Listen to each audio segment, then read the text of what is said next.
Hey guys, welcome back to the channel. This is a story about what if Naruto gremory in high school DxD. Before I start, please support for more amazing content and do consider subscribing to my channel and share this video with your friends. This is written by Crowfeast and link in description and support writer. Let's start the video. Chapter 1. Beginning and Reversal. In the Underworld, Naruto was walking home from his day at the school that he was forced to attend for young devils. He was only 12 at this time, but already people were talking about him and not in a positive light. Many of the clans learned that unlike his amazing brother Surzich's Lucifer, he did not inherit the power of destruction, which is a coveted power in the Underworld. It was rumored that anyone that carried this power was considered next to high royalty in the pure blood circles. Sadly, he seemed to not develop it, and while his parents supported him and cared for him, he was still treated harshly by other clan members other than a few.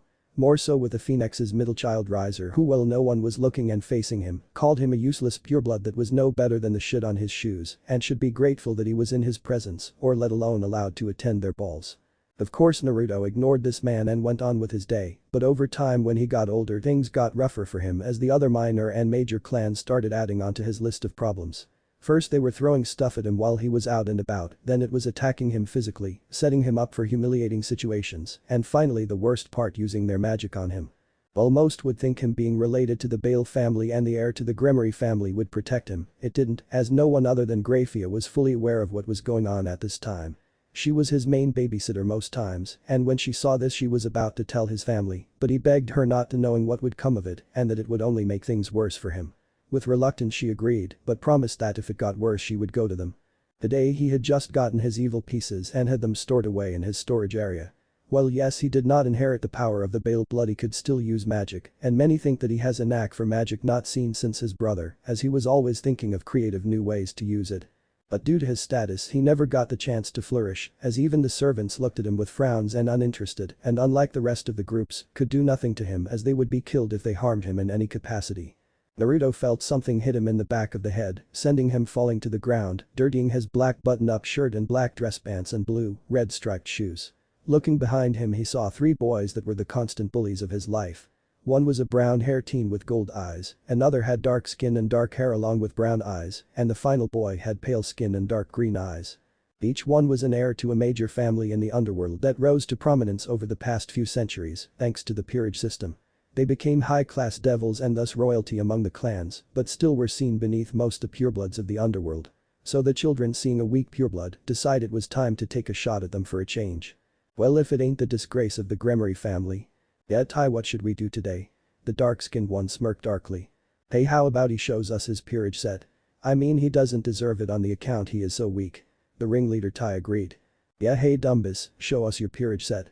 Naruto shook his head and tried to walk away from them, but he was hit again from behind again, but this time he was pinned to the ground by the dark-skinned boy. When we tell you something you do it, weakling. The dark-skinned boy drilled his knee into Naruto's back, making him grunt lightly. Now show us your peerage set. Naruto remained silent again, and this angered Tai, who then went around and kicked him in the face.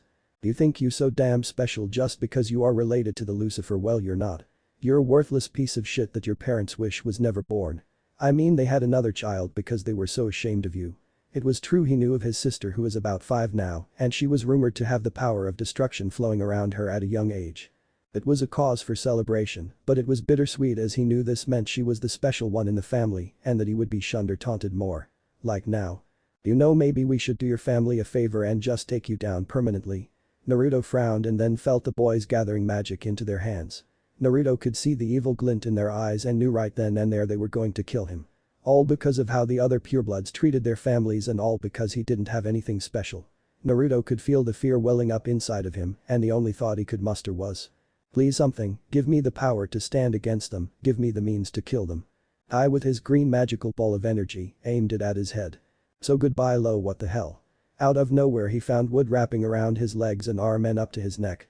His friends were in similar positions with them being wrapped up by the wood, and the Hordo, the dark-skinned boy, was picked off him and was being held in the air by the wood. Naruto stood off the ground, and his eyes were dark red, with slits in them, showing his demon blood was acting up. This scared Tai as he watched as he snapped his fingers, and Hordo was crushed in a wooden vise that sprayed his blood all over everything. Naruto had blood on his clothes, but showed no sign of being bothered by it. He noticed the odd birthmarks on his cheeks, the whisker marks, gave him a darker and more feral look with his red eyes. His red hair was also being soaked in the blood, but it barely looked like it as it just melded with his hair so cleanly. Turning to his other friend he snapped another finger and they were also crushed in the wooden vise. Finally he turned to Tai who was freaking out at the blank look on his face. Wait Naruto, we were just kidding, please don't kill me. I'll leave you alone, I swear. Naruto's wood wrapped around his mouth to stop him from speaking. You do not value life, so why should I value your life? With one more snap he was crushed and reduced to a red smear on the ground. Naruto's went back to their normal green and blue colors before the reality of what he did just settled in. Naruto. Turning his head he saw his brother standing there with a shocked look on his face. He was wearing a black and red suit while his wife, Grafia, was standing behind him with a sad look on her face in her maid outfit. What happened? Why did you? I didn't mean to kill them. I just wanted to protect myself. I wanted the taunts to stop. I wanted to stop being a shame to the family. Tears were running down his face. I just wanted people to stop comparing me to you and Rias for not having the power of destruction. To finally be seen as myself rather than the failure or the shit of the clan. Without warning Naruto teleported away, leaving Surziches stunned at the proceedings. How could he not have known? Was he so busy that he never got to see what was really happening to his little brother? Is it possible that he missed the sign so clearly? Turning to Grafia he asked. Was what he said true?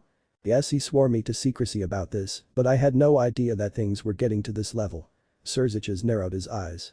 I want to know everything, I mean everything, and everything else that is not deemed life or death for the underworld will wait from here on out, is that clear? Grafia normally would not take this from her husband as he was usually joking, but given the situation and the fact that Naruto was gone, she knew better than to question him. He loved his siblings, more so with Naruto as he felt that he was something special as he was not born a carbon copy of himself.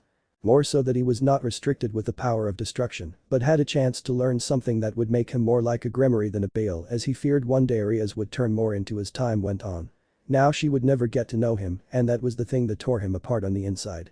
Of course, and we should talk to your parents about this, as some of the servants were giving him the same insults as well, and while I tried to fire them, they were just rehired again and acted smug about it. Will do, let's get to it.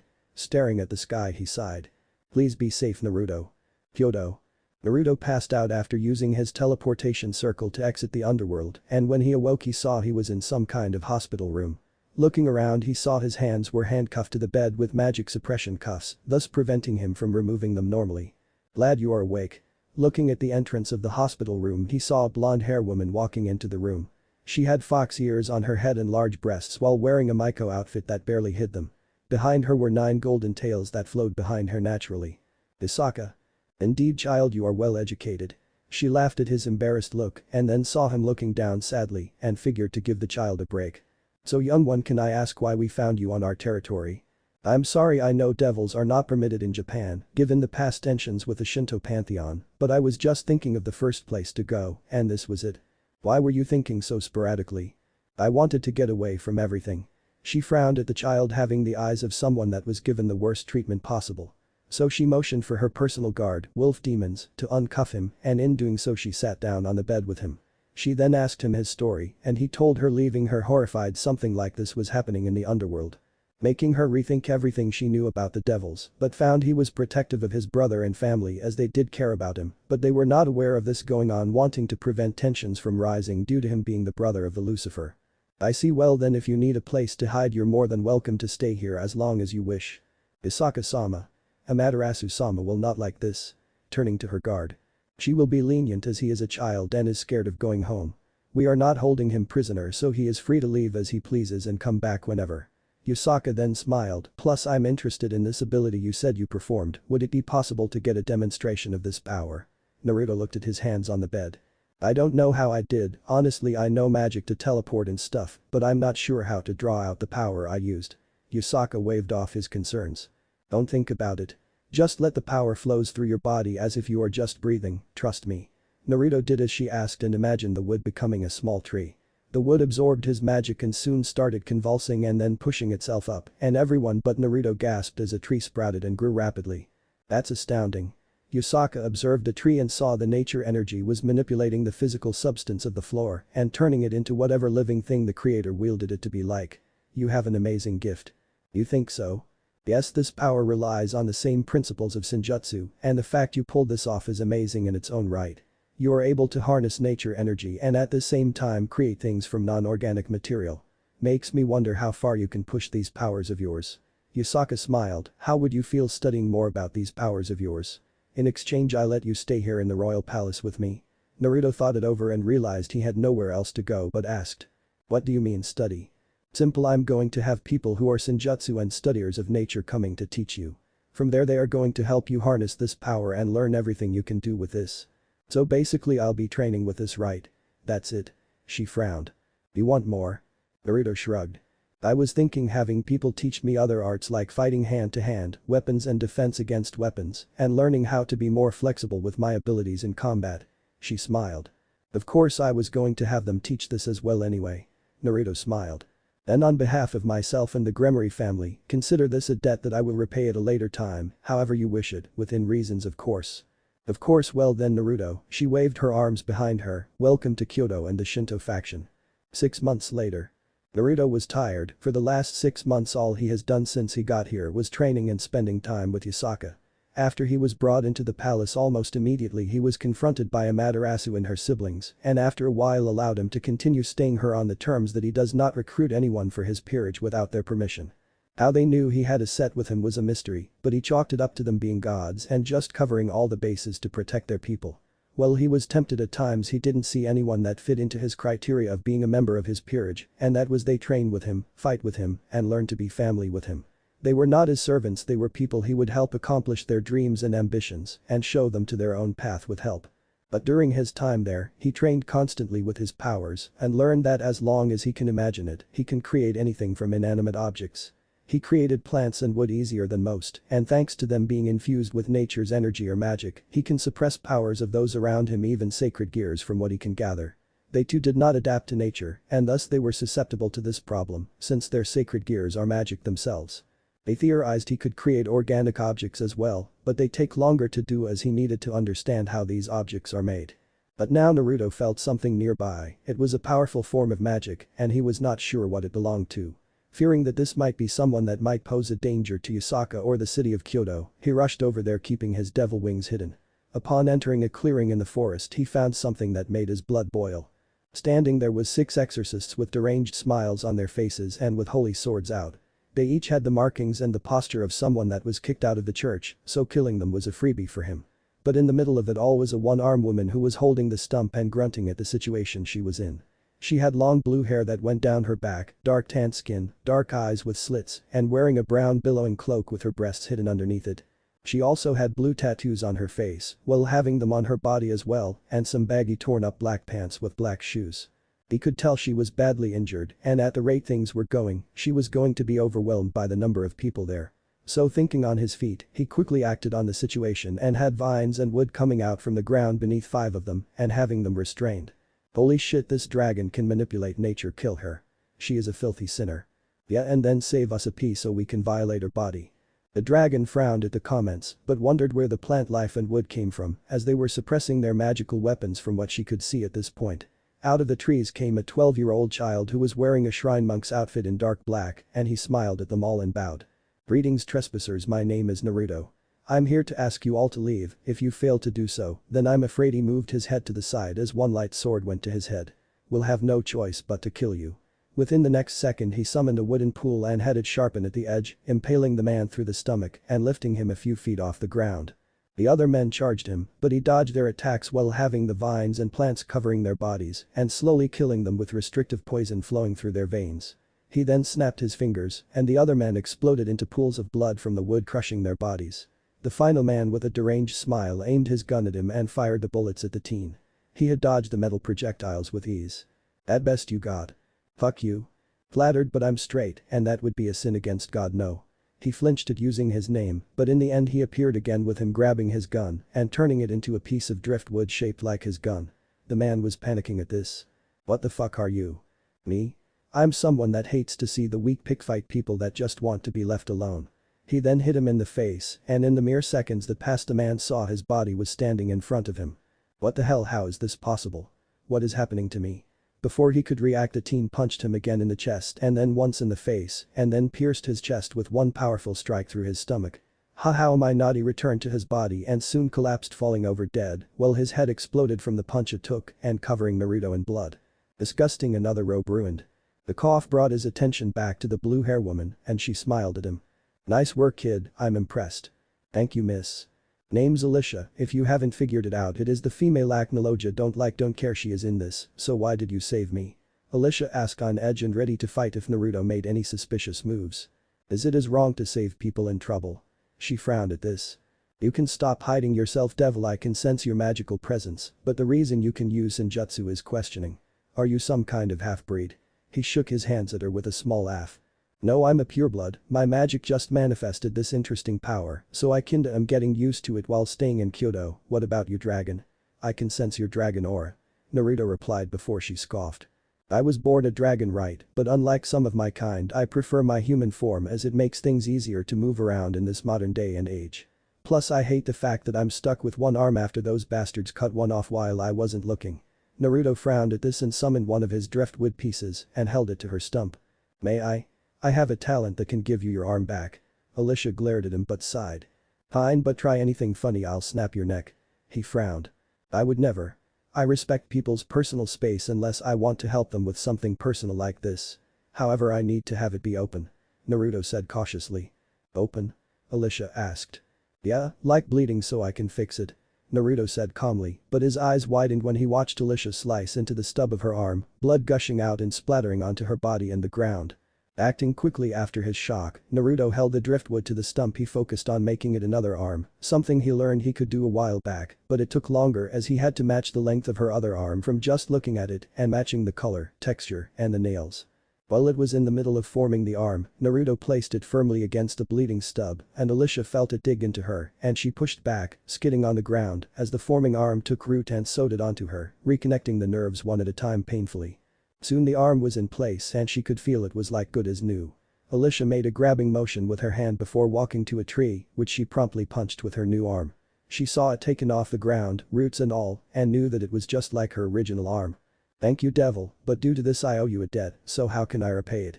Naruto thought about it and asked. Would you be opposed if I asked you to join my peerage? She frowned at the question. You mean become your slave? Alicia snarled. No. I would never do something like that or think of you like that. My peerage is my family first and foremost, and if I have to I will let you leave whenever you want. Really? Most devils would jump for joy at having a dragon at their beck and call. She could not sense any lie from this child, but she was still hesitant. True and I do admit the ideal is appealing, but for me you are someone that I can see that desires true strength and freedom. Huh, so you can see that I want to become a dragon greater than all those before me? Yes I have a knack for that. Alicia thought it over with a small head tilt before finally sighing. Sure then, make me one of your members, but if I ever feel you are losing yourself and planning on abusing me I'm out of here. Deal. Naruto summoned his set and sat his queen on her chest and with one quick incantation she was made into his queen and his first piece. Knowing his family, they would be so proud of him and glad he found someone strong and reliable to be his second. Well how do you feel? She smiled while flaring her aura causing the ground to shake. Amazing I can sense my power flowing faster and stronger than it was before this feels great. Good to know, now we better hurry back to Kyoto and alert Yusaka-sama about what has happened here. Of course my king, she smiled at the irritated look on his face as the mocking way she said king. More so since she was about 15 and he was about 12, so the age difference in this situation was grating. Arriving back at the palace Naruto saw that all the guards were banging on the door to get into the main throne room, but for some reason they could not and the council of Yakai elders were doing the same. What happening? Turning their heads the elders sneered at him while the guards were joyful. Naruto-san you are back thank Kami we need your help. Apparently they could say Kami as technically that was talking about someone else other than the normal biblical one, so they tried to remember to say that around him. What's going on? Apparently Yasuka-sama is upset but we don't know about what. She has locked herself in the throne room and is not letting anyone into the room. A fox elder sneered. Must be here realizing she was mistaken bringing a devil into our nation and can't face the mistake she has made. Many of the other elders were murmuring the same thing, but Alicia shut them up by flaring her kai at them. Speak of my king like that and I will show you the power of the dragon. Soon her dragon aura took shape behind her scaring the elders and the guards. You recruited a dragon I knew it. You are going to destroy our way of life. The guard, an 8-tailed fox Yakai finally shouted. Shut up all of you. Do not make things worse. Turning to Naruto he sighed, look we don't know what to do and you spending so much time with her might be able to get into the throne room yourself. I will try, Alicia turn off your aura. She frowned and did as such while keeping her eyes on the elders for them to try or say anything. Knocking on the door. "Isaka-sama, it's me Naruto. Can you let me in?" Nothing was heard, and the elders were about to make a sneering comment until the door cracked open, allowing him to walk in with Alicia. Before the others could enter, the doors slammed shut and the magical barrier went back up with the elders shouting he was planning on killing her or raping their leader and they needed to get in there now. The guards just sighed and knew that whatever it was, only Naruto could help her now. In the throne room, Naruto saw Yusaka sitting on her throne with her tails behind her splayed and her crying into her hands with something on her lap. "Isaka-sama, is everything alright?" Alicia smacked him on the head, knowing it was a stupid question to ask. "No Naruto-kun, it's not. I'm afraid to announce this to my people as fear of what happened when they know how this happened." "What are you talking about?" She threw him the thing on her lap and saw it was a pregnancy test and saw it was showing it was positive. This freaked him out as he had no idea that Yusaka was active in having sex with someone recently. "Who's the father?" She frowned. "A human man I met while in the human world in secret. When I told him I was pregnant, he told me he didn't want anything to do with me. He didn't want a baby and I was not his priority anymore. I couldn't believe it, this man that I came to fall in love with was abandoning me and now I'm about to have a baby out of wedlock and one that is most likely going to be looked down on as a hanyu."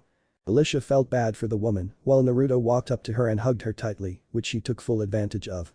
She started crying into his shoulder and he whispered to her. "Don't worry, we'll be here for you. Me and my peerage will always be here for you, I promise Yusaka-sama." She smiled slightly at this and said. "Thank you Naruto-kun. I really appreciate it. But what about? I promise I will be here to help you along with the pregnancy and if anyone in the clans have a problem with it, I will be with you, fight all of them back. When the baby is born, my peerage and I will protect them and you." She smiled and while touching her stomach she said. "Okay Naruto." Alicia felt heat rising to her cheeks and shook it off, her instincts were flaring up telling her that Naruto is the one and she knew that things were only going to get complicated as she could sense the fox was also getting the same signs as her. Today starts of the gremory who would one day take the world by storm, but not with death, but with life. Chapter end. For those are wondering about his powers, well, I would like to tell you it is based of the golden experience from JoJo, but there are some tweaks to this power and no, he is not going to be up against all of his opponents, but he is going to be stronger than most and his powers will not evolve until much later on in the story. Also his peerage is going to have mostly crossover stuff, so be ready for this, as well as this is going to be replacing neglected gremory and the original story concept that this was a while back. Chapter 2. A hero and new additions. Current time, 9 months later. The day Alicia had woken up, naked, from her rest from a stressful last few days with her king. "Good morning Lady Alicia." Alicia glanced over and saw a maid, a dog yokai, holding a beautiful kimono. "Here are your clothes for the day," she said with a peppy smile, her tail wagging. "I believe your master will find you adorable in this." "Well go Fu." Alicia started to say. "You have to be nice to the people who work here," Naruto told her after he scolded her for attacking one of the workers for complimenting her butt. The maid blinked as she watched Alicia take a deep breath as she stood up, the blanket falling from her tan and tattooed body. "Thank you," Alicia said in forced politeness, her eye twitching. "Leave it on the chair please." "Alright," the maid said happily, her tail wagging to show her excitement. She put the kimono on the chair before she bowed and left the room. Alicia looked at the kimono. An image of her wearing it appeared in her mind. Her dark skin and tattoos with her hair tied up in a bun similar to a geisha. Naruto appeared and took her hand, caressing it gently as he cupped her face. Alicia turned red and tapped her face, the image is vanishing. "Stupid." She berated before she grabbed her cloth binding for her chest. "There is no way I would wear something that girly. Besides, Naruto wouldn't like it. Or would he?" She glanced at the kimono again. "Maybe. I'll wear it for a special occasion." Exiting her room in her usual attire after dressing, Alicia could see some of the yokai that were glaring at her and whispering. "Devil scum. Isaka-sama should just banish them from our lands.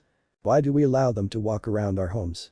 They are only going to break into them and force us to become one of their own. I heard a rumor that it was the king of the peerage that raped Isaka-sama in order to keep them in the toak." Alicia heard this one, within seconds slammed her fist into the man's stomach. She growled. "Insinuate my king does things like that and regardless of who you are I will kill you." Her black and blue aura was flaring around her body and the group quickly ran while the man she punched scrambled away. Her dark gray eyes with slits glared at the yokai, sending them running not before turning and shouting. "The elders will hear of this." Alicia snorted. Alicia turned and started walking back down the long hallway of the palace. This was a big step up from where she was once, growing up in a cave with her mother and sometimes visited by her father. She would sleep on the cold ground, stones as pillows. Now she was sleeping in beds that were almost the size of the room, silk sheets, and incredibly soft mattresses and pillows. It was amazing to behold that this was the change in less than a week after becoming Naruto's queen. But not to say this was going over swimmingly, given that most yokai that are serving under the elders opposed them being in the palace, let alone the city.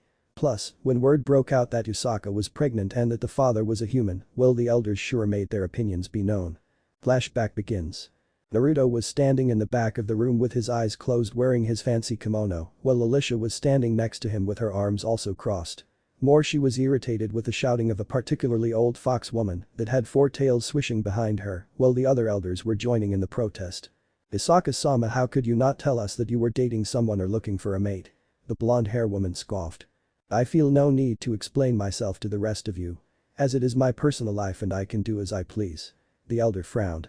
"I'm afraid not with the death of your parents and the fact that there are almost no Kyubis left, we must be informed if you are doing things like this. That way we can plan properly or pair you with the best possible choice at hand." Naruto rolled his eyes. "They claim to not be the same as devils, but it is all the same. As long as it keeps bloodlines pure or powerful, who cares about personal feelings and emotions? Again, what is your point? I'm with child already and there is nothing we can do about that." The woman shook her head. "Actually, there are methods of exterminating the pregnancy, we only need to bring the priestess here and she can exterminate the abomination inside of you. That way we can have your future husband putting a worthy child into you and granting the affection you desire." Nodding her head, the doors opened and Naruto saw an 8-tailed kitsune with brown hair and black eyes walking into the room with a smug smile on his face. Naruto didn't need to use powers as he sensed this guy was full of himself and thinking he was hot shit. "Really, Kuro, you are pushing for this?" Usaka knew this 8-tail, he was the most vocal about marrying her in the previous few years. More so, he wanted to bed the legendary Kyuubi and implement a system of dominance over his wife or concubine as most considered her for his respective ideology. "Why, Usaka-chan, you should know that I'm the best suited mate for you. After all, with the dwindling numbers of the Kitsune clan, there is no one better than an 8-tail with exceptional talent to be your mate." He frowned at the devils in the back of the room, "Also, once dealing with a child we can talk about some of your more recent policies and guests." Alicia growled and was about to deck the asshole, but Usaka growled and flared her aura to the rest of the room. "You forget your place, I'm the ruler of Kyoto. Who I let stay in the city is no concern of yours, and if you have a problem with this, you're more than welcome to take it up with the Shinto pantheons that allow this to happen. More so, you dare consider yourself my equal, what a joke. Even without the ley lines you would not be even close to my power or near my equal." She glared at the elders. "This means it is the exact reason that I wish to change our world for the better, so things like this are not a problem, and forced marriages are not a concern. My word is final, I will not be marrying him, and I will not be aborting my child, and the devils staying here are not causing a problem, and thus are free to stay here." Dismissed. "But Usaka-sama." She turned and glared at the room. "I said dismissed." Flashback end.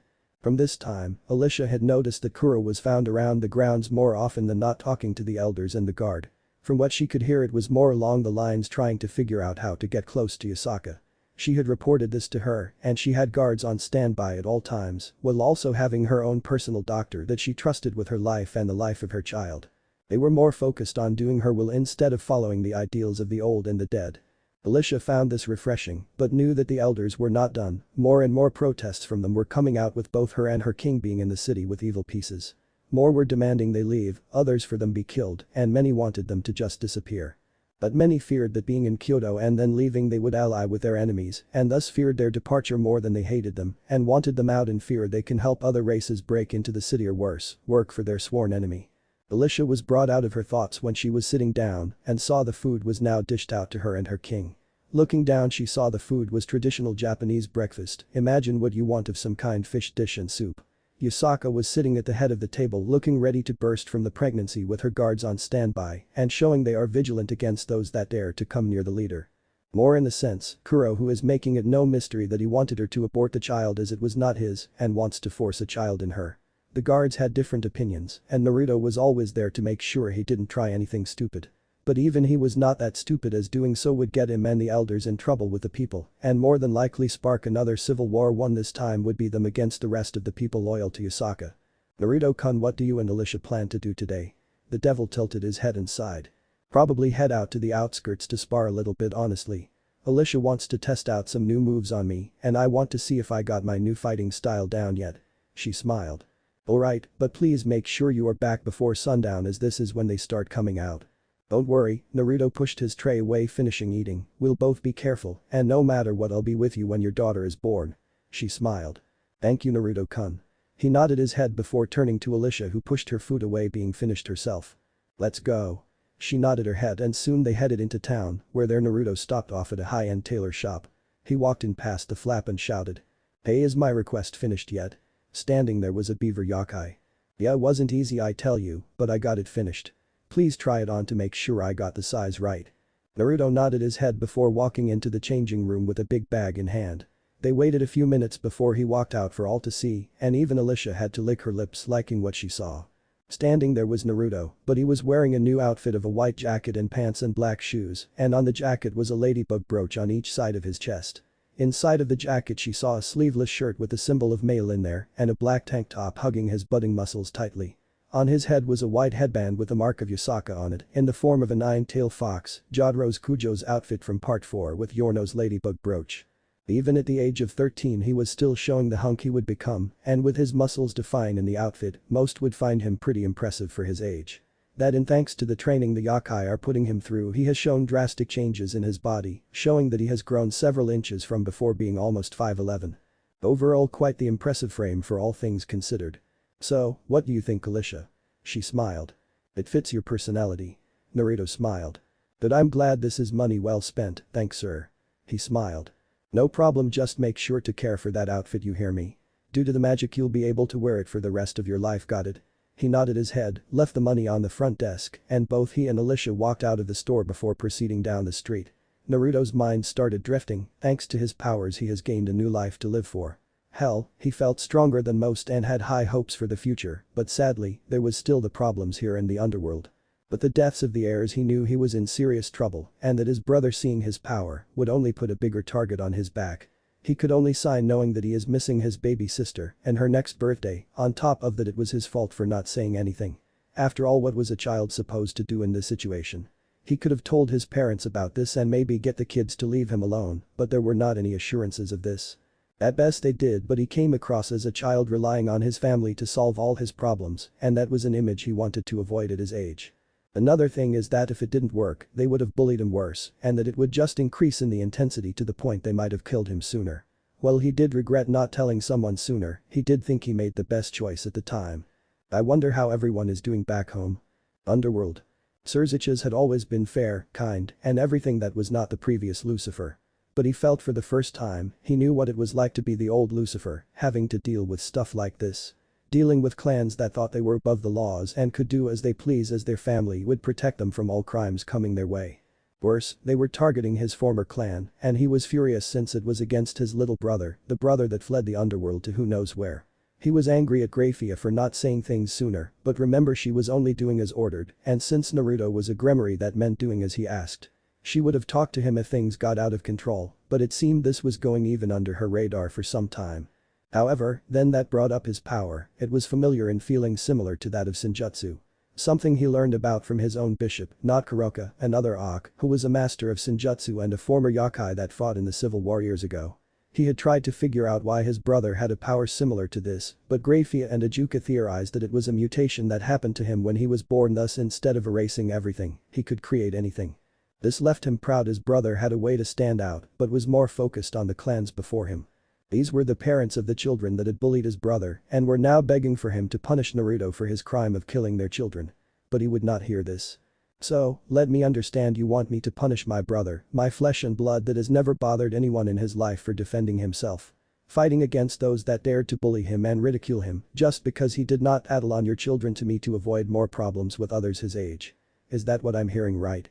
The clan head of one of the families stood up. My lord, your brother murdered our heirs, brother or not, he is to be held accountable. You're right, but the thing is that I don't know where he is, and at the same time after killing him, I learned everything that was said and done to him over the years. So, guess what, I'm not going to be punishing him for this, but punish him for not telling me or the rest of the family sooner. But for now, I'm here to punish all of you for your crimes against me and my family. As of this moment, all of your clans are stripped of their nobility. Your children and grandchildren can earn their own nobility through traditional means of rankings but nothing else. You are forbidden from becoming nobles and will be paying recompense for what you have done to my brother. Lord Lucifer, this is unjust against our clans. Surziches slammed his fist down on and broke the armrest on his throne, with his eyes glowing with the power of destruction. Unjust? Don't talk to me about that. You have 24 hours to clear your homes and lands now, beggin'. The clans were dragged out of the throne room, while Surziches took some calming breath and head home through teleportation to see Grafia consoling his mother. She was a brown-hair woman with a gifted figure and large breasts. She was the most distraught to heard what happened to Naruto and feared the worst for him.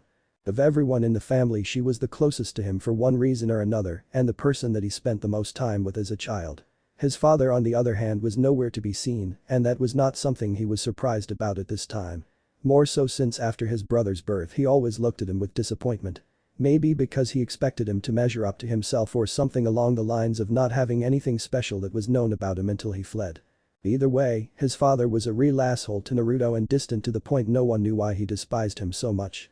Then Alana, seeing her son return, she jumped to her feet with tears. "Have you found him yet, Surziches?" He sighed. "No, from the spies and others he is nowhere in the underworld, and at the same time we can't track him as his power seems to be more senjutsu based." "Meaning what?" "Without someone experienced in senjutsu we can't possibly track him. It is the one thing that magic users can't pick up on." Then Alana crashed to the floor again and was in tears.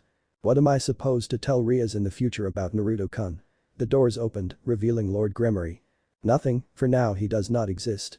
We can't have our family associated to this incident." Surziches frowned. "You can't be serious, father." He frowned at his son, questioning him. "As tragic as it is, he did not behave as one of the Gremory family should have, thus we can't worry about him.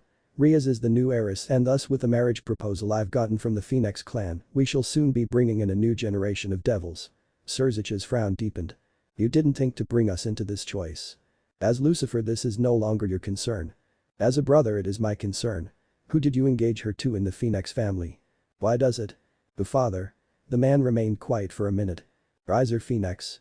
Surziches' frown deepened to the point it was turning into a scowl. "You can't be serious, that boy is nothing more than a horn dog already. You want to put her in an arrangement with him of all people in the underworld. As I said, it is already done, she will marry him when she turns 20.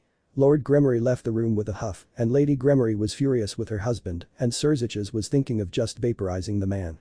Well, he might have been his father years ago, he had changed and it was not for the better of anyone. "Mother, I will see what I can do about this, but please, protect Rias, I fear what he is doing." She nodded her head and her aura returned around her. "I failed Naruto-kun, but I will not fail my sweet daughter, I will make sure of it, even if I have to kill Riser Phoenix and your father to do it." Surziches smiled. "Good, well, this is happening, I will see if I can find Naruto and meet with him, please be safe, mom." She nodded her head and he returned to his office, the family not knowing that things were going to change in the years to come, and some not for the better. The outcast rumor soon spread among the underworld, and only those part of the older generation knew of the child that murdered some heirs with an unknown power and soon fled from the realm. He was whispered around, but in the end, he was just that, a rumor to terrify children, with his name forgotten by all but a few. Kyoto Forest. Naruto and Alicia had arrived at a nearby clearing and were ready to start sparring after doing some light exercises, but something was off. The air, it felt cold, and the feeling on the back of their necks is that someone was watching them. Naruto could sense it was someone in the forest, while Alicia sniffed them out after picking up the unique scent of blood and leather for some reason. "You might as well come out, we know you are there." Out of the tree line came someone that Naruto just frowned at. "Okay, seriously, is there something of a cup requirement for women in my life? I mean, seriously, what do you girls eat to get stuff like that?"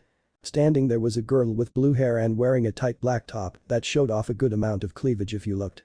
At the same time, she is wearing a black shirt that only comes up to her thighs, black knee-length socks, and black slip-on shoes. The girl had a wild look about her, and she had on some bracelets and an almost feral pair of eyes with slits in them. "Nice to meet you both. So, you're the two warriors I heard about in these parts." "Warriors? Lady, we haven't been fighting anyone that hasn't died just as fast as they appeared. None of them were what you would classify as warriors in their own setting." "Oh my, you're cocky, I like that in a man if they can back it up." Naruto raised an eyebrow and saw her cracking her knuckles before hearing. "What the fuck is this?" Turning his head, he blushed seeing Alicia tied up in some kind of leather trap. They were holding her body in contorted ways that almost seemed sexual, given they were squeezing her bind chest and making it more pronounced while she moaned slightly.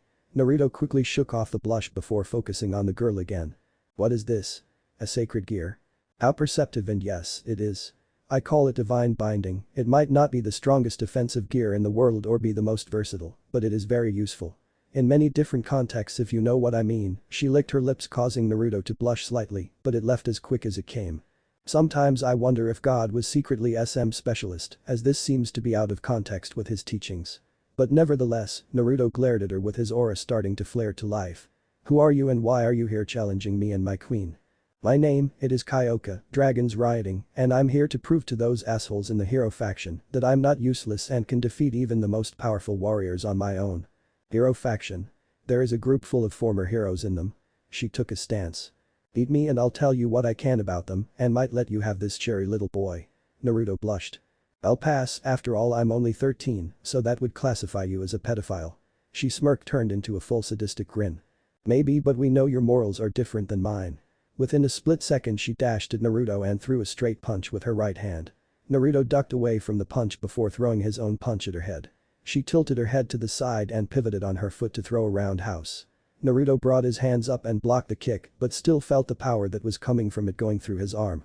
But he pushed forward and threw a vicious straight into her stomach, sending her skidding back and then finding him disappearing and appearing above her head with a falling heel drop on the back of her head.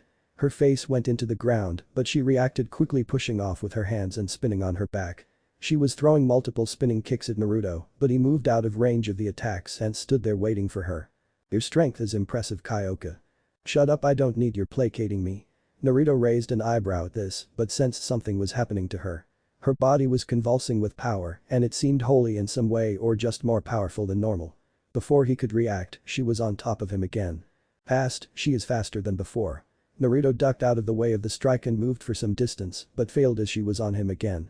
He was swerving around her punches and that were getting sloppy but he could sense the power off them. They were enough to cave his skull in if he was not careful. Time to step up my game. Naruto dashed straight at Kaioa and within seconds threw an assortment of hooks and straights and jabs at her body and face. While she was powering through them for the most part, she was still taking a lot of damage herself. In the end, she closed the distance between the two of them, but Naruto reacted faster and hit her with a vicious uppercut. This attack sends her flying head first into the sky and fall back down to the ground slowly while spinning in the air. Timing it just right he threw one punch. Life shot.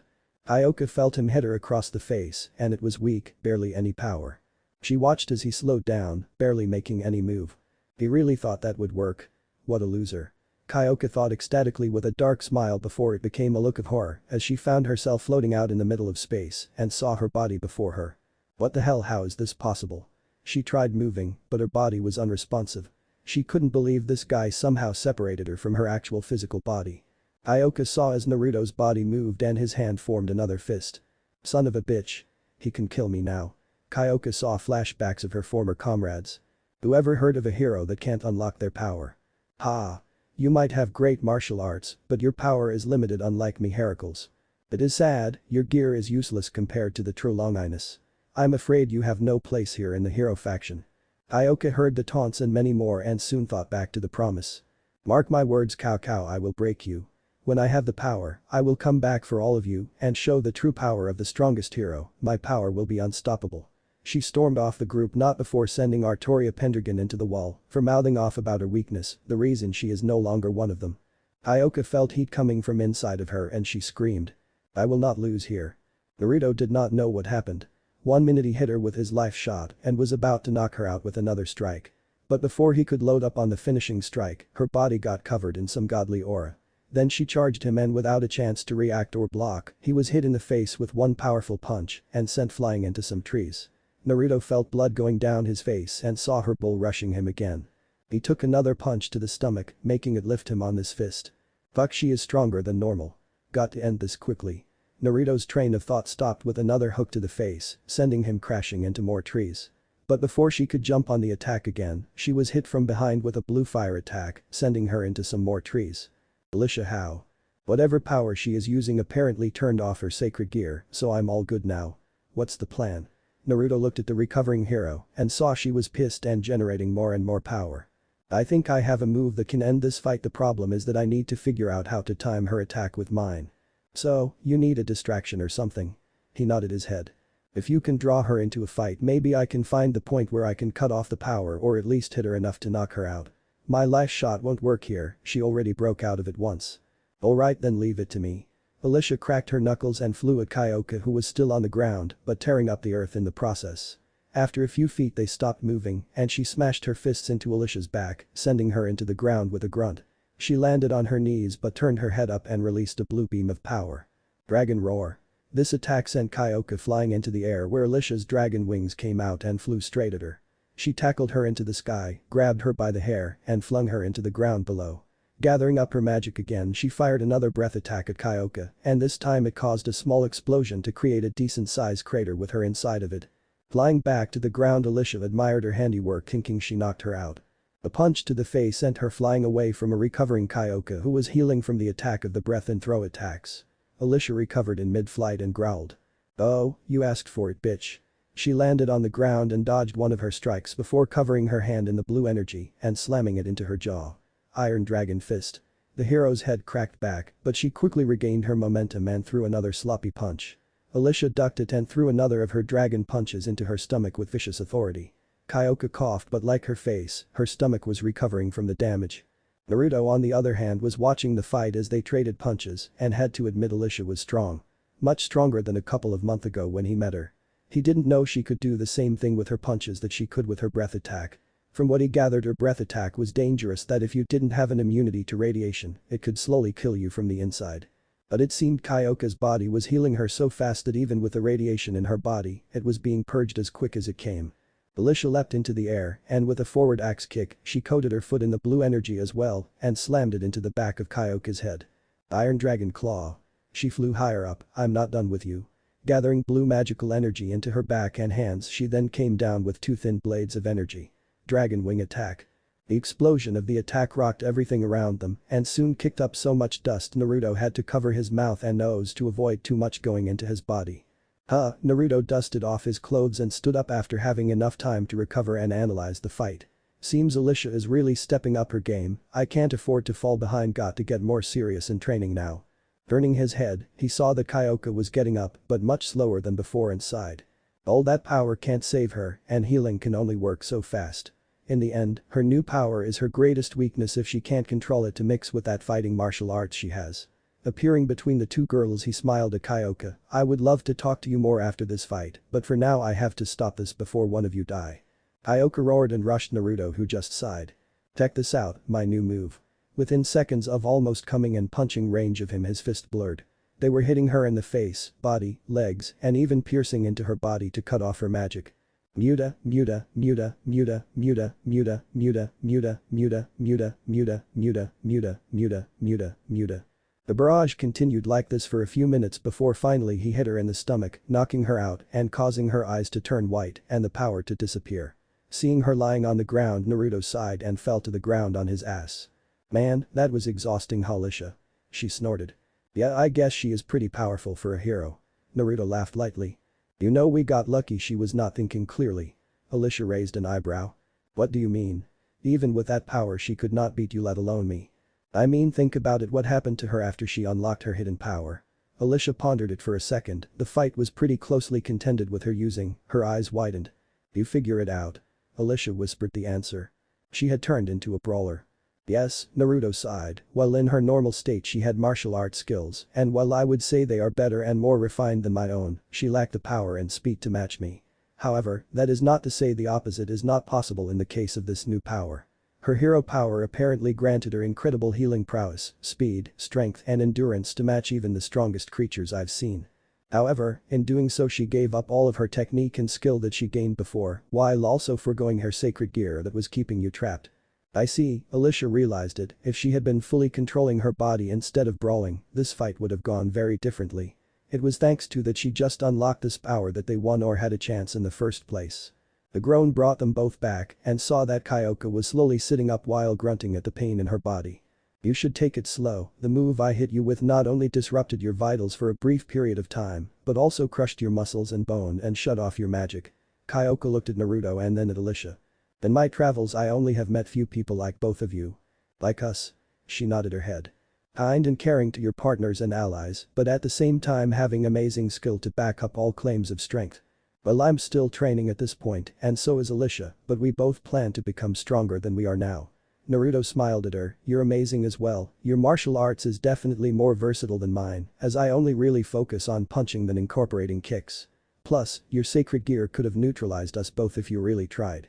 Alicia grunted and turned away from the girl, refusing to show she respected her talent and skill. Thank you, Kaioa was confused, this is the first time someone complimented her skill.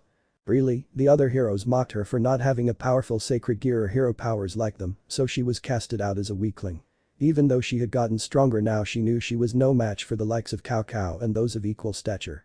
But now, she met someone that could possibly match him in skill and talent, possibly even defeat him and his so holy spear that he brags about all the time. Moving into a kneeling position. Sir, I know you are a devil, and I humbly request the opportunity to join your peerage. Naruto raised an eyebrow while Alicia, not showing it, was annoyed that Naruto was recruiting another girl to the peerage. She wasn't jealous, of course she wouldn't be, but she felt having another woman like Kaioa more specifically was more trouble than it was worth. Yeah, she was not worried that she would take Naruto away from her or anything. Why do you want to join me? Naruto knew that this girl's talents would be a great asset if recruited to his peerage. If other devils find her, there is no guarantee that she would be nurtured for her amazing skill. Knowing this, he still had to know her intentions of joining his peerage. While I'm only 15, I'm still growing as a martial artist, as a hero, and as a person. I feel that staying with you and the dragon I will finally find the place that will help me achieve the goal of becoming the strongest hero and the chance to stick it to the hero faction. Naruto frowned. While he did not know the actual history between her and the hero faction, he knew that if her vendetta lead to a war with them, that is something he wanted to avoid. One peerage against an entire faction of heroes with sacred gears and probably powerful ones too is something most would not do. Will this dream bring war to us? I assure you I will not fight them unless the chance comes, I promise. My only real desire is to prove I can become the strongest hero of all time. Naruto looked at her for a little while longer and sighed, pulling out his set. He looked it over and thought about what piece would suit her best. Rook was out as she was already insanely strong and fast, faster than most knights he knew as a child. At this same time, more durable, and since she did not over-rely on magic, Bishop would be wasted on her, so that only left one thing. A pawn piece. Please relax, this should only have a slight tingle. With the pawn in hand he held it out and it quickly started glowing near Kaioa. But another piece joined his hand, thus signaling he was worth at least 2 pawn pieces, so he held them to her chest. I command thee, Kaioa the hero, to join my peerage and become another member of my growing family. With that the pieces flew into her body and she started exploding with powerful energy, making her almost on par with most high-class nobles. How you feel? She smiled and quickly hugged Naruto while pushing her breasts into his face. A blush broke out on his face. Horny, why don't I show you my appreciation, my king? She licked his cheek, but before her hands could go lower, Alicia punched her in the face with her blue energized hand. Step off, bitch. What was that? Naruto sighed. Ladies, you are going to be family now, so get along. Sparring you two can do all the damage, as long as it is nothing permanent, understood? He flared his own aura, and nature was slowly surrounding him, making both girls reluctantly shake hands. Naruto sighed before they teleported back to Kyoto so they could explain what happened to Yusaka and even talk to her about this hero faction and how the way Kaioa talked about them means they should be wary of them. But the minute he entered the palace, one of the guards rushed to him. Naruto-san, Yusaka, she has gone into labor. What, where is she? The private medical wing, hurry and you can explain your new friend later. With that, Naruto dashed down the hallway looking for the wing while the two women quickly pursued behind their king. Upon arriving at the room, he saw the guards again having to stop the elders and Kuro from entering the room. They were shouting about taking the child and dropping her off with some other clan or family as it would not distract Yusaka. This irritated Naruto personally as this sounded similar to how his father and grandfather from his mother's side spoke about him years ago in similar manner. Walking up to the group, the elders sneered at him while Kuro growled. He ignored the fool, irritating him more. Looking at the guard. How is she doing? The wolf Yakai's ears flattened slightly. She has just entered labor and the doctors tell us, well, the process is slower than expected, she should pull through this with no trouble. Naruto nodded his head. Devil. Turning his head, he saw Kuro approaching him and then grabbing him by the front of his new jacket. This is your fault. If you were not here, then Yusaka would have married me already, and instead of having your bastard child, she would have had a child worthy of her lineage. Naruto's eyes narrowed slightly. Strike one, don't ever assume. He gripped his offending wrist and started squeezing it, causing a cracking noise to resonate in the room. I would rape someone, I despise rapist more than anything. He held the offending hand and with one twist forced the man to his knees while his tails tried to lash out at him. He moved his head and squeezed his wrist even harder. Strike two, speaking of Yusaka as if she is someone to own or possess, she is the ruler of Kyoto and she is to be treated as such, or at the least as a dear friend. She chooses her mate, she chooses her path, and she chooses how she goes about life. Soon a golden aura flared to life around Naruto, and his eyes started to turn red with slits. The final strike, the one that irritates me the most. You have the gall to claim her child as a bastard child and treat her and the child as if they are the plague. For that no mercy will be shown now. Releasing his hand, he stood in front of him with his fist clenched before the first punch is thrown. Then a large barrage of punches came at him in a flurry.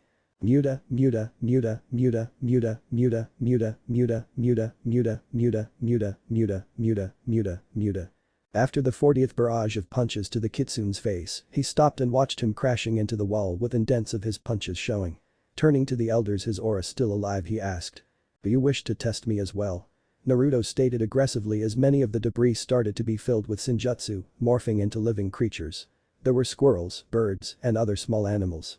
The elders did the smart thing, shut up, grabbed their chosen champion of the Kitsune clan, and ran for the hills. The guard snickered but did have to admit, the power the boy was showing even at the age of 13 was insane. He would be a monster in a couple of years. Naruto took a deep breath, the senjutsu in the debris faded, and sat down waiting for them to be allowed into the room, while Kaioa asked about Yusaka and their reason for being there with Alicia, who gave her a quick rundown of the situation. After an hour, a doctor came out with 2 fox tails and golden ears. Naruto-san, Yusaka is asking for you. Naruto shot to his feet. How are they? The doctor smiled. Tired but both are healthy. Naruto smiled and slowly walked into the room. Alicia, Kaioa, stay out here if the elders try to make their way into the room, show them the error of their ways. Sure, yes, Naruto-kun-san. The two glared at each other and the wolf Yakai guard said. We'll assist as well. Please give her our best regards. Naruto nodded his head and entered the room while letting the doctor leave. In the room he saw something that did warm his heart. Yusaka was lying on the bed tired from the looks of things. Her hair was tousled around, her face was still slightly flushed, and she seemed to be just recovering. But in her arms, she had a small bundle, and he could hear it snoring, and thought it was adorable. Walking over he saw her smile, and with the bundle held it in a way when he was next to her bed, he could see her.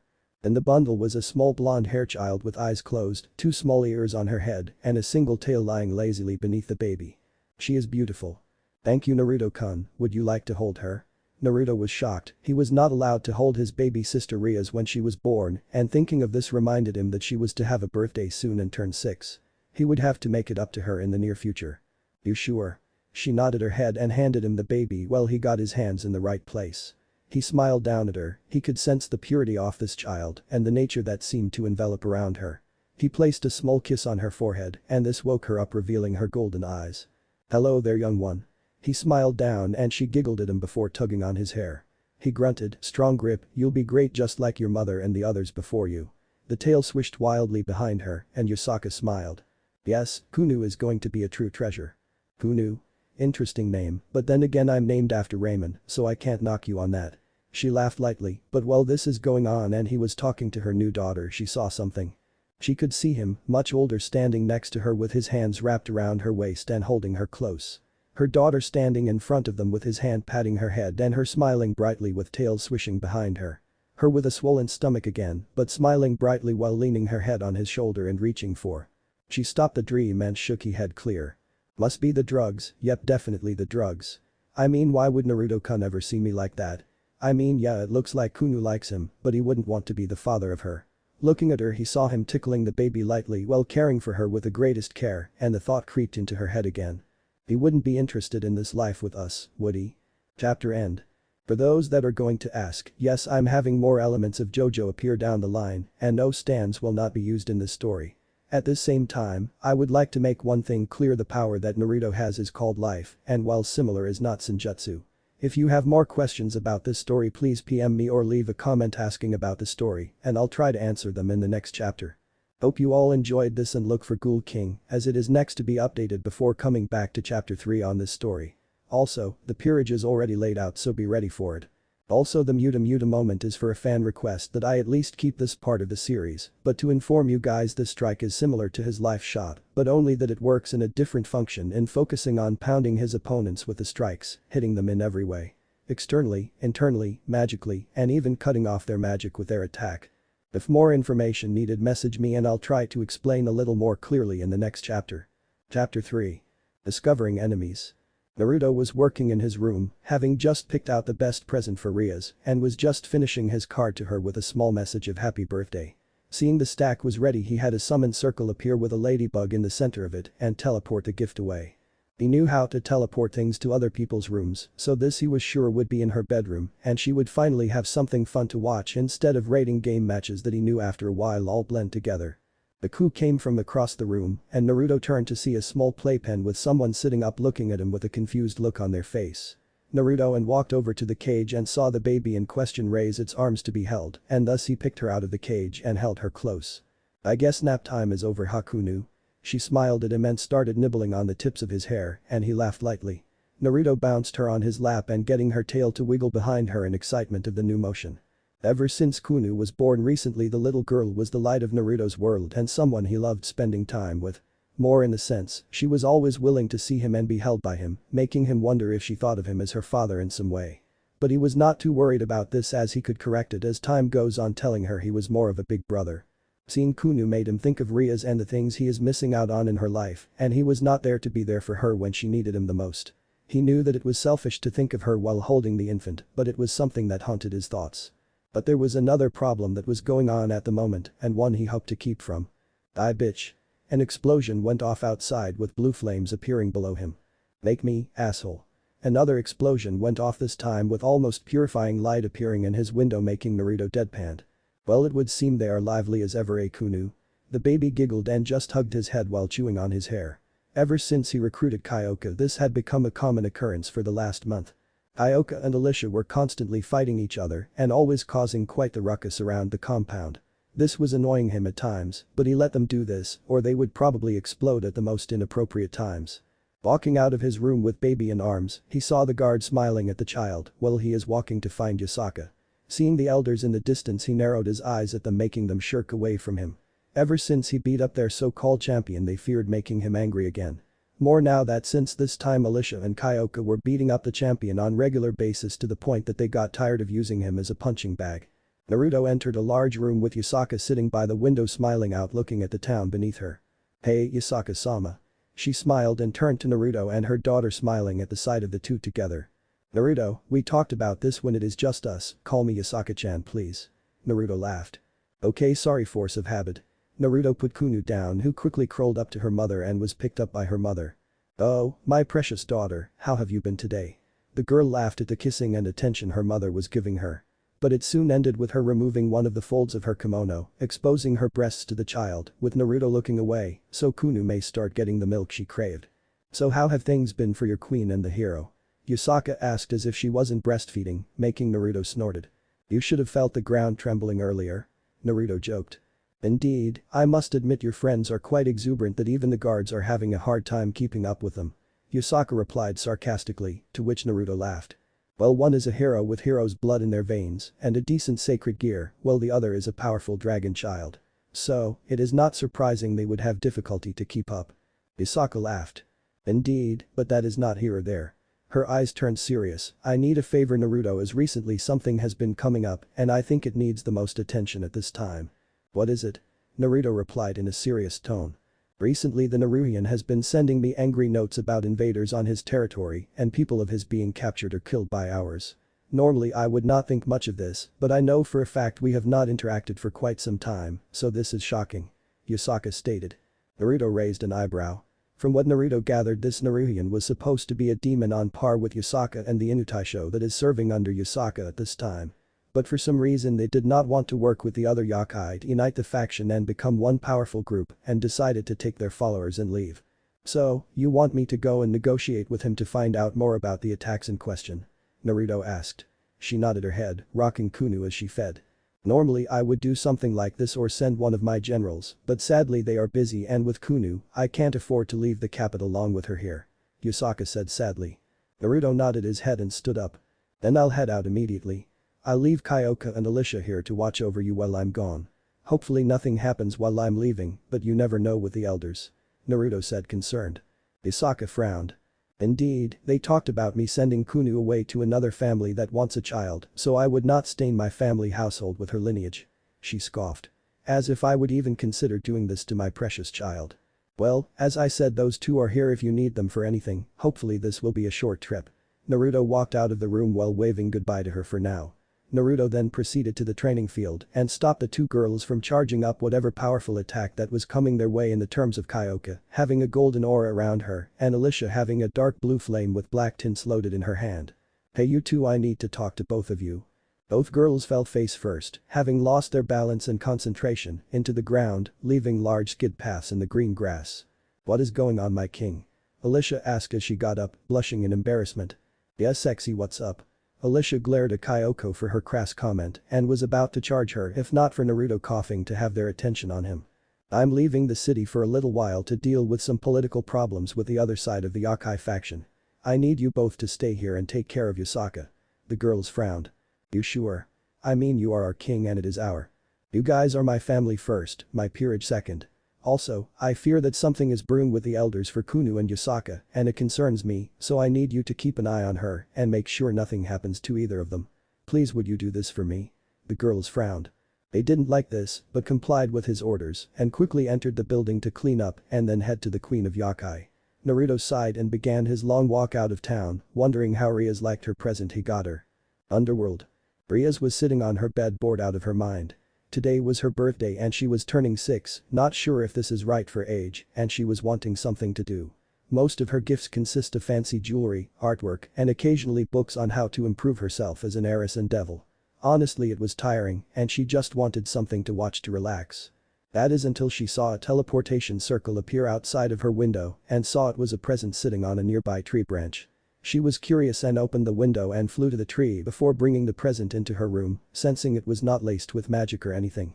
Opening the wrapping, she raised an eyebrow of a large stack of Blu-ray and DVD shows with a blonde girl on the front. Sailor Moon. She went over to her TV and put in what said season 1 and started on the first episode. 4 hours later. Surziches was concerned. Rias had been silent all day and no one had seen her for even a minute after the party was over. He came out here to see if there is a way around the contract for Rias while also having time to spend with his baby sister. Walking up to her room, he heard something playing in the room and slowly opened the door to the sight of something that confused him and thought she was adorable.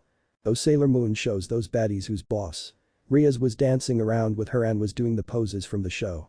The TV was playing an anime series from what he knew and it was one of the older ones too and a popular one to this day. She was dancing around and had stars in her eyes and he slowly closed the door while walking away from the room with a smile on his face. Glad to see she is doing better. Surziches was concerned that her sister was irritated that everyone was reminding her of her status and duty. While he is the same as the Lucifer, the truth is that he was happy his wife and mother treat him still as a normal devil instead of a noble of great lineage. Seeing her having fun with something from the human world was nice and a great way to unwind, but he frowned after thinking about it for a minute. Who gave her the anime though?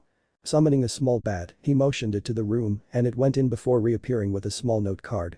"Happy birthday, Rias Gremory. Hope you enjoy this because everyone is a kid once. A friend."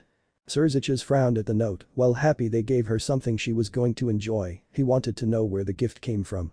So, pocketing the note, he proceeded to tell his mother what he learned and see if they can draw up some ideas on who sent this gift to her. Surziches had a sneaking suspicion that his brother did, but there was no proof of this or any sign of his magic on the note, so it is impossible for him to know if it was him. But something his gut told him it was true, and that should make him happy that his brother was thinking of his sister even now. But now the big question is, where is he now and what is he up to? Japan. Naruto had arrived at the outskirts of a large palace that was nestled high in the mountains around Mount Fuji. He had run into the personal attendant of the Naruhian and that this was a black-haired girl with gold eyes and wearing a white-blue kimono while having the aura of ice covering her body. This is a Yuki Onna and someone he knew would not hesitate to cut him down if he dared to threaten her master in the least. Upon entering the palace, he saw different races of yokai living inside of the walls and more importantly some watching him with neutral looks. From what he could see, they were measuring him up and seeing if he was a threat. Apparently the Naruhian promised his people one thing and they relished it. The freedom to live without someone persecuting them for their lower rankings in the race hierarchy or stopping them from doing what they want within reason. Entering the palace main chamber, the girl knocked on the door and waited for a voice. "Enter." The girl turned to Naruto and glared at him. "Be respectful to our lord or you shall face the wrath of the Triokai king." She bowed and walked away, leaving Naruto to open the doors to a large room that's situated with Naruhian sitting on the ground with a silk pillow and a tea table in front of him. On his side was a small sword that was covered in a bamboo sheath and handle. Naruto entered the room with apprehension as the man's long silver and black hair was flowing behind him with him wearing a very loose blue kimono, with one arm inside of the kimono and another through the sleeve. His red eyes focused on Naruto with a blank expression on his face and showing nothing in the term of disrespect or anger towards his presence in his palace. "Greetings, Lord Masahara." Naruto bowed to the Naruhian before looking at him. "My name is Naruto. I'm a representative of Yasaka-sama, as unfortunately she could not be here today due to the recent birth of her daughter." The man took a pipe and took a deep drag and then released the smoke into the air. "I figured that is the case and I find nothing wrong with that. I've been meaning to send a present to Yasaka for the birth of her daughter as she deserves that joy in life." Masahara smiled slightly. "I remember the birth of my own child and relish the day that they succeed me, but love them unconditionally regardless and would do anything for them." Naruto raised an eyebrow. "Apologize my lord, but I was unaware you had a successor." He laughed lightly. "Good reason too, as the last thing I need is those monsters in the Elder Council to find out about them and try something against me for it." Masahara snapped aggressively. Naruto raised an eyebrow at his dark remark about the elders of the Yokai. Masahara motioned Naruto to sit so he took a seat and then drank some sake that was in front of him and offered him a small drink. Naruto, while underage, agreed to take one that way to avoid offending the powerful Yokai. After his quick sip he asked. "I'm guessing your beef with the elders is the reason you are living here?" Masahara growled.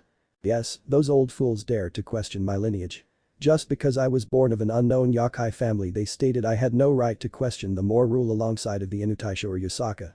While I argued against this and understand why Yasaka did not go against them at the time, I still find she needs to confront them at some point before they do something that puts the kingdom at risk again." "Again?"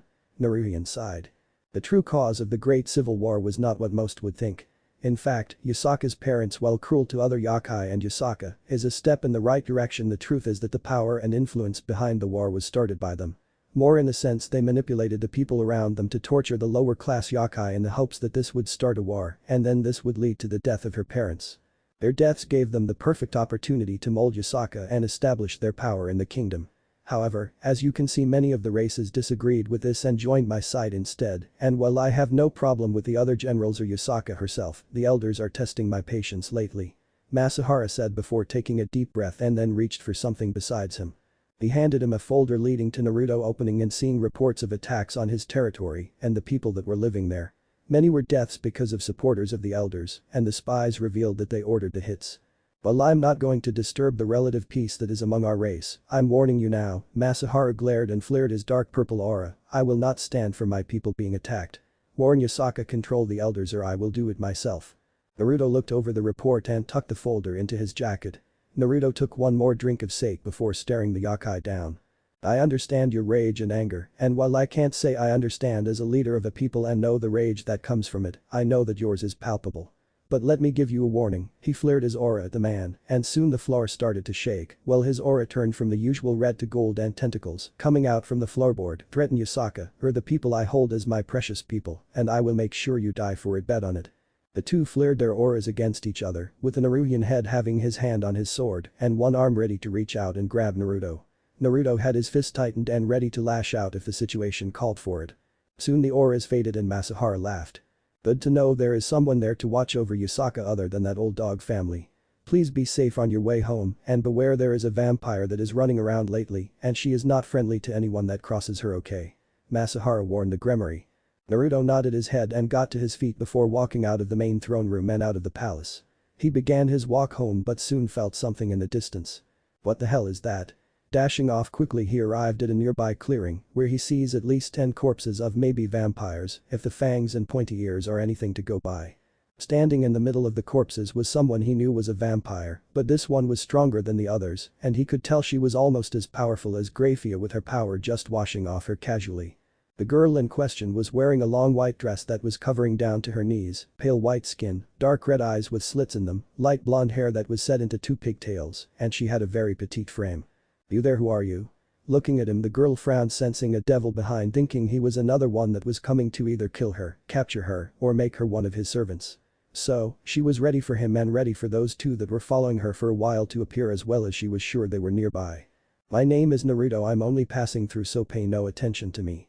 Before Naruto could move to run, she was in front of him with her palm on his throat. Naruto acted out and lashed out with a quick hook, but she dodged a move and landed in front of him a few feet away. She grinned with a dark purple aura forming behind her. I'm assassin, show me what you got. She joked, giggling. Naruto growled. I'm not an ass as she lashed out again and this time hit him in the stomach, forcing the air to be knocked out of his body. He could feel it was getting harder to breathe, but he was not sure what was causing it. So, acting on instinct he lashed out again and threw another set of hooks at her, where she just moved her head out of the range of the attacks. Naruto quickly blocked another palm strike to his stomach but was open to a kick to the side of his head, sending him skidding across the ground. Naruto stood up off the ground and before he could stop her, she was on top of him again and this time spinning in what he could guess was a front flip heel drop on the back of his head. Sent into the ground he tried to get up but she struck his spine with a vicious straight punch, causing him to cough up blood and feel his back almost breaking. But the thing that stood out for him is that his blood was more yellow than red and he could feel his lungs having a hard time taking in oxygen for him to breathe. Well, you might not be the strongest assassin, but you're definitely not the weakest. If one of those punches managed to hit me, I might have been in trouble from them. But sadly, you're too slow and at the same time my power must be taking effect in your body from the look of your blood. She pulled him up by his hair and kneed him in the face before throwing a second knee into his chest, causing him to cough up more. She slammed his head into the ground with a vicious thud, causing more blood to pour out of his head. Well, time to end this boring fight. Farewell Naruto, you'll be nothing more than a fleeting memory. Naruto, using whatever energy he had left, pushed himself off the ground and without warning he sucked in some air and quickly started throwing a barrage of punches at the vampire.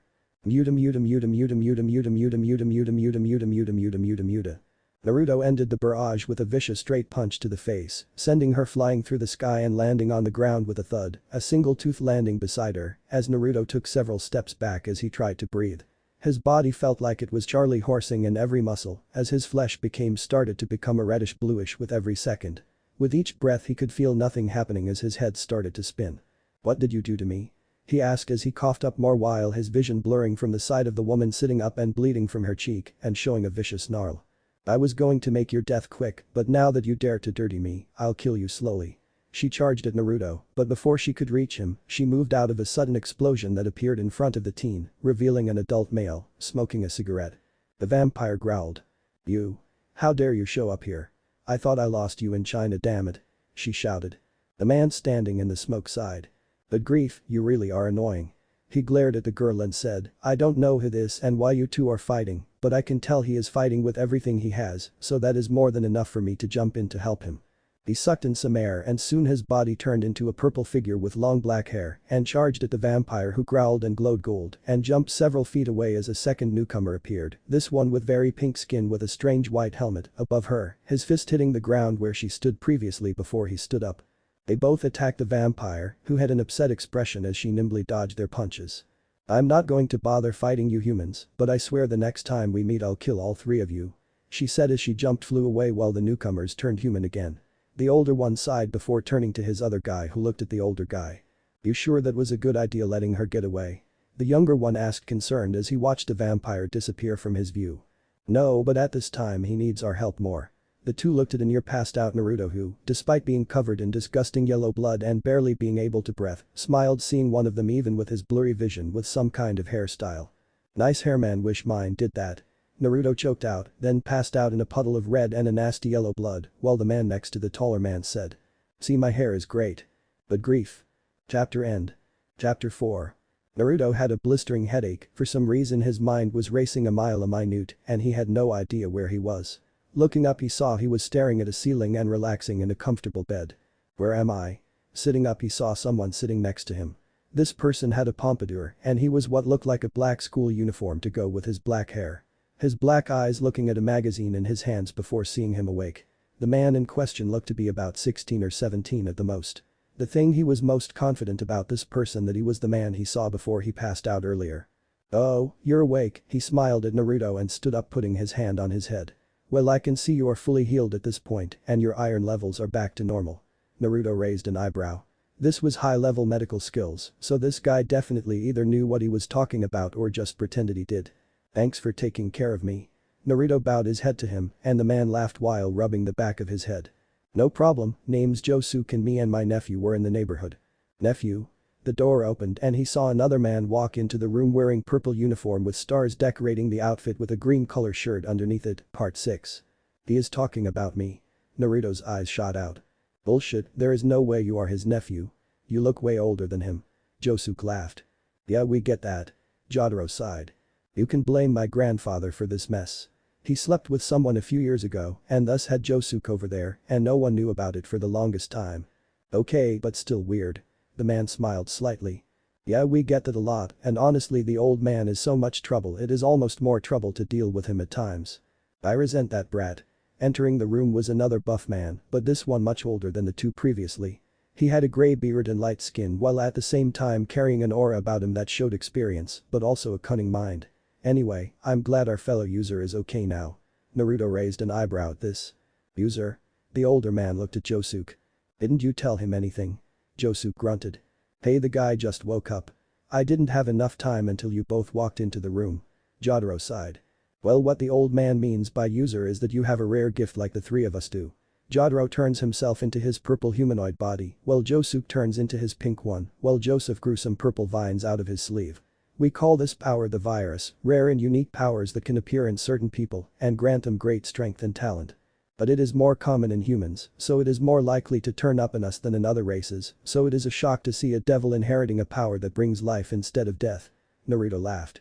Yeah, I get that from my peerage members. Naruto raised an eyebrow though, but I'm confused, why are you two taking completely different forms? Well, the old man can only form purple vines around his arms seems lame in comparison. The man glared. Hey, I'll have you know, thanks to my virus, I'm able to find that vampire bitch wherever she goes in this world if I have a video device of some kind. Naruto raised an eyebrow. So, you're a glorified tracker then? He grew a vein while the other two smiled. See, old man, I told you that you're our hound dog. Jotaro was smirking at the old man while Josuke taunted him. Yes, sorry pops, but it looks like you might as well have a leash and collar. This sent the old man in a spiral of rage. I'll have you three know, even if I'm not using my virus power, I'm fairly powerful in my own right. Naruto laughed lightly at this. Alright, but seriously, why is this such a drastic difference in your powers? Jotaro turned off his form. Some of the virus users are more for utility, like the old man's virus power. Others take on a form we call the Titan. The form allows us to take on the form of our power, and this increases our powers x10, but at the same time the drawback is we can't use any powers other than the Titan. If we try, nothing will come from it.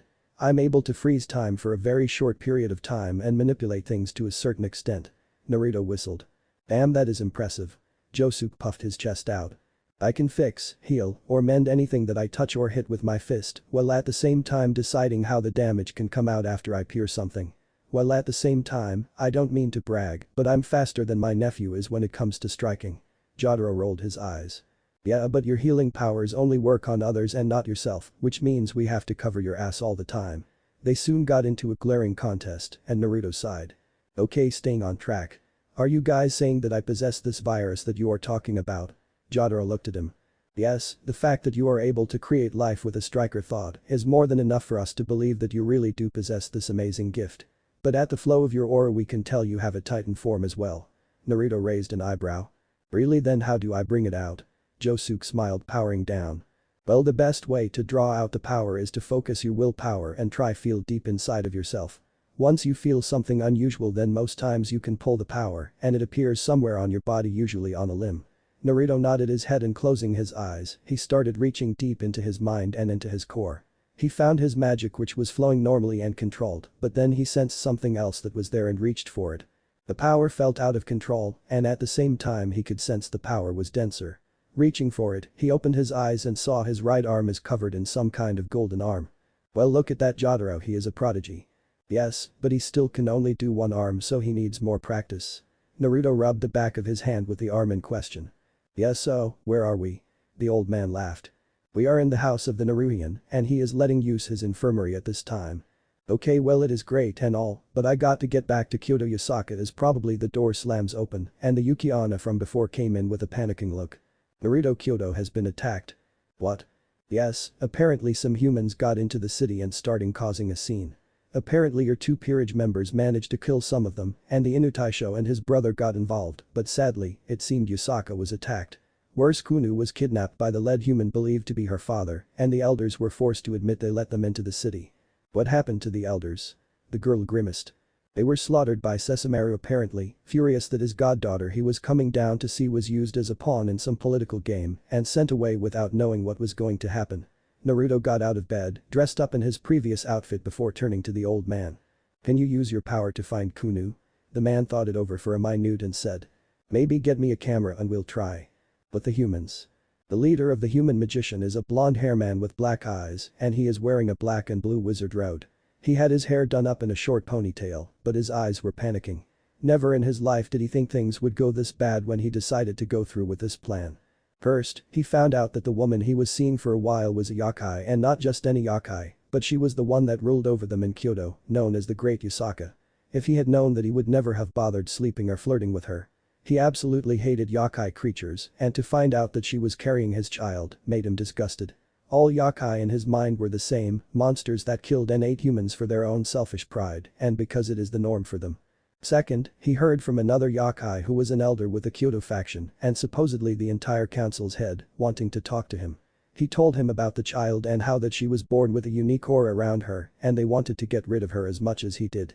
So, they made a deal where they pay him to get rid of the child, take her and do whatever he wanted with it and then they would get what they want. They would be able to push their champion apparently on Yusaka to have another child with him and then he could expel some outsiders from their city and maintain some order or some shit like that. Personally, he did not care about it, but to get the chance to get rid of something that has his blood in it and that was not human was paramount. Third, he invaded the city and lost more than half of his people in the attack and at the same point, he lost his elites in the attack too to some really powerful yokai and rumors were that other factions were looking for him too for what he just did. That and he could feel a powerful influx of chakra behind him and knew that it was a pissed off ex-girlfriend and she was wanting his head on a silver platter. From the 200 men he took into the town he had about 20 with him still and most were either terrified with what they saw or injured to the point he was not sure they were going to make as their healers were killed during the fighting. Damn asshole, I wish I could have killed that damn yokai for dragging us into this damn mess. He recalled the last conversation he had with his ex. Flashback begin. He was standing in the middle of a throne room with a blonde-haired child in his hands and she is crying as her mother is pinned down by several yokai soldiers and an elder, placing a powerful paralysis spell on her. You son of a bitch, don't you dare take Kunu. If anything happens to her, I will make sure all of you pay for this. I'll destroy your family line and I'll kill all you damn magical humans in this country and burn their entire community to the ground. Then she glared at the elder, the minute I get up and I'm able to I'm going to bury you as well, this is treason. The elder snorted. This would not have been an issue if you had just she snarled and her aura flared again and this time the yokai holding her down were getting injured by the aura. Don't you fucking justify your reasoning. I'm the ruler here, not you. Give me my daughter or all your clans will pay the fucking price. Her tails roared to life and she quickly started flinging some of the men holding her down into the walls and out of the building through an opening behind the throne. The elder growled and put more power into the spell and tried to put her to sleep while snarling. Your mate will not like you like this, Yusaka-sama, please calm down. Yusaka's eyes turned feral and her body was covered in a golden aura that was causing the entire palace to shake. The elder sweated. What are you waiting for, human? Take the bastard child and leave. He did this by teleporting, but not before he saw the door exploded and, in the room, came a white-haired man with a sword at his waist with other weapons. He had a white crescent moon on his head and he had golden eyes and slightly pale complexion with a stern look. He had a white fancy kimono on his body and wearing a furry line around his shoulders with a metal plate on his shoulder holding it in place. Lord Sessamaru, please help me calm down, Ak. He found his breathing constricted with the Inutaisho holding him by the throat and lifting him off the ground. He looked into the general's eyes and saw the most something other than annoyance in them. He saw pure rage that was slowly building his aura around him like Yusaka. Put him down, Sessamaru, I'm going to kill this fool. Yusaka had a tail quickly wrap around his neck and shouted, the other elders are in this, I want their heads on my desk by the end of the day, no exception, do you understand? But tell someone else to do this, find my daughter now. The Inutaisho snorted. Of course, my lady, I shall retrieve her after all. His eyes turned red, no one messes with my goddaughter. He quickly turned and left the room while Yusaka glared at the elder. Die. Without warning he screamed for mercy while she used her tails to rip him limb from limb. Flashback end. Just knowing that she murdered the fool and is looking for him, he was terrified. He was trying to put as much distance between them, Kyoto, while silencing the crying brat in his arms. Shut up, damn it. He was about to cover the child's mouth until he saw the arrowhead he was wearing around his neck cut her hand and she was crying because of this and now glowing. More filthy creatures dare to come near me. The group looked up and saw a petite vampire child standing there with annoyance on her face. I'm too annoyed to taunt you filthy humans, so I'll just settle for slaughtering you. She was approaching them, but something happened that shocked her. The mages started aging, confusing her why this is happening. She saw some turn to dust relatively quick before the man holding the child struggled for life. She walked up to him and saw the child in his arms was glowing for some reason and quickly took the child out of his arms and he disappeared into dust. Seeing her crying she cooed the child. "No need to be so fussy little one, the big bad man is gone now, so how about you smile for me huh?"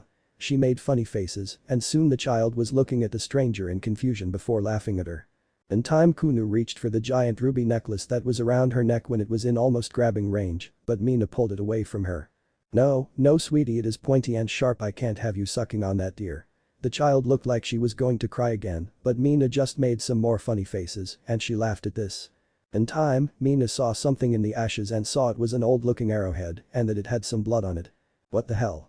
She reached for it but soon felt something rushing at her and she jumped back to avoid a golden arm hitting her in the face. Looking up she glared and saw it was the devil from earlier and the fucking Joestar family. "Don't you pricks have something better to do than to bother me?"